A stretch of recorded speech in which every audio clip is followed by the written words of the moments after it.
Welcome to Headline News in Catholic Social Teaching, where we take a brief look at stories in the news, not from a left or right political perspective, but through the lens of Catholic social teaching. I'm your host, Tom Mulhern, and I hope that this podcast will help us grow in our love of God and love of our neighbors. This episode brings together two news stories related to eradicating poverty. Stories that didn't get a lot of attention, but stories that have profound and practical significance for our lives as followers of Christ. The first story is the recent release of a set of proposals called A Roadmap for Eradicating Poverty Beyond Growth. This was presented to the United Nations Human Rights Council on June 25, 2026, by Olivier de Schutter, former UN Special Rapporteur on Extreme Poverty and Human Rights. The roadmap points out that the conventional reliance on economic growth to create prosperity, lift all boats, and trickle down to those in need has failed to reach those living in extreme poverty. It also notes that the overemphasis on growth contributes to widespread environmental destruction and social injustice. As an alternative, the roadmap puts forward specific policy measures for building a global economy that places human rights and ecological justice and participatory governance at its center.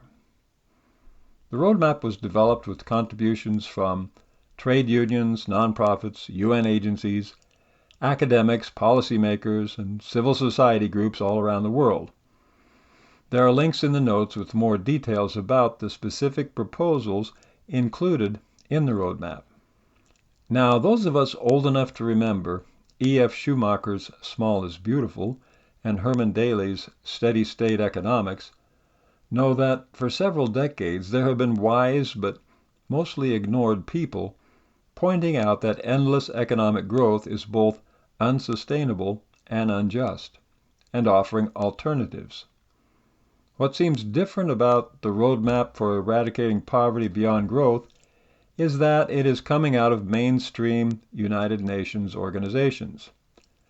As such, it could be part of an historic shift in the international community away from growth and toward economic systems grounded in human rights, well-being, and ecological responsibility. Time will tell.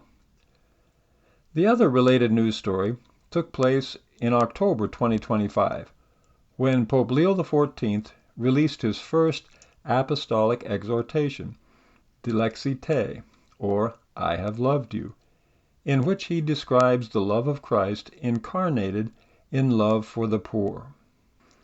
Pope Leo welcomes the fact that the United Nations has made the eradication of poverty one of its millennium goals, but he points out that there's a long way to go, especially in an era in which what he calls the dictatorship of an economy that kills continues to prevail, the wealth of the few continues to grow exponentially while the gap between rich and poor increases, and ideologies that defend the absolute autonomy of the marketplace and financial speculation remain widespread.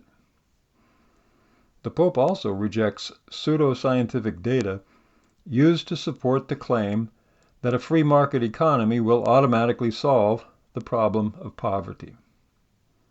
Pope Leo laments that many of us suffer from, and I'm quoting here, the illusion of happiness derived from a comfortable life that pushes many people toward a vision of life centered on the accumulation of wealth and social success at all costs, even at the expense of others, and by taking advantage of unjust social ideals and political economic systems that favor the strongest.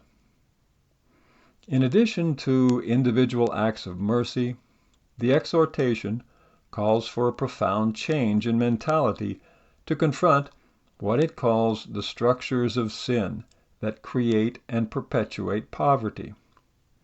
It also notes that the poor are not passive recipients of aid, but active agents of evangelization and renewal, possessing a wisdom capable of converting the church and society. So Dilexite is an urgent call to conversion and action with respect to poverty. It reaffirms the value of almsgiving and personal encounter while insisting on the need for structural change. And that's the connection between these news stories. The roadmap offers concrete proposals aimed at achieving the kind of structural change called for by Pope Leo in Dilexite. This includes proposals to establish the universal right to the basic necessities of life, measures to address the growing gap between rich and poor, and a lot more.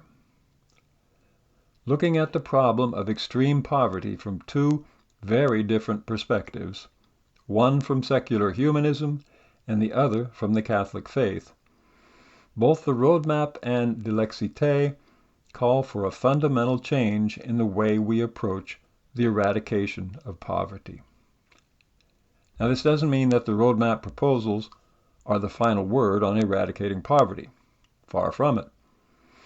But they do represent a comprehensive framework for discussion and action, and they offer a credible alternative to the prevailing emphasis on narrowly defined economic growth.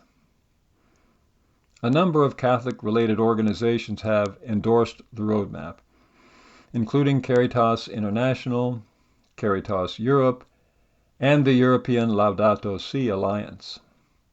I learned about the roadmap through a message from the U.S.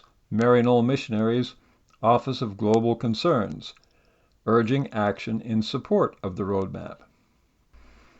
And a statement submitted to the United Nations on July 8, 2026, by Monsignor Marco Formica of the Permanent Observer Mission of the Holy See to the UN, referenced Pope Leo's Dilexite in calling for the eradication of poverty as an indispensable requirement for sustainable development. And in Dilexite, Pope Leo calls each of us to show our love for the poor through both almsgiving, that is, personal acts of charity, and by working for justice. With respect to almsgiving, he states that, whatever form it may take, almsgiving will touch and soften our hardened hearts.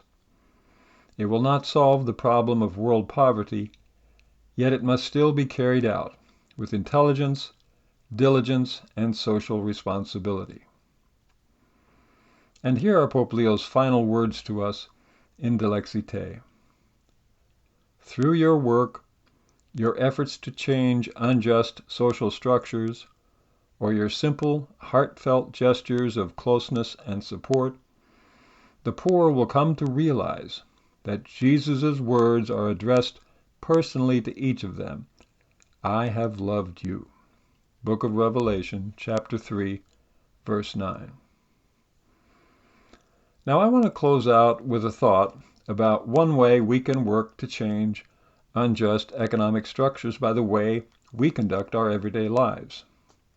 Many of us, and I'm pointing the finger at myself here, many of us consume material resources at a level that is fueled by the endless growth economy. And it's easy to be indifferent to the fact that it would be disastrous for humanity and for the planet if everyone in the world consumed as much and threw away as much as we do. As uncomfortable as it is to do so, we can acknowledge that by our consumption and waste, we are supporting and benefiting from economic structures that at the very least are failing to help people get out of extreme poverty. While we advocate for the big changes needed to build an economy beyond growth, we can also take steps right now to spend less and waste less in our personal lives and choices, striving to get closer to a level of material consumption that could be enjoyed by everyone in the world, while at the same time freeing up more of our resources for almsgiving and works of charity. I've included some interesting links in the notes.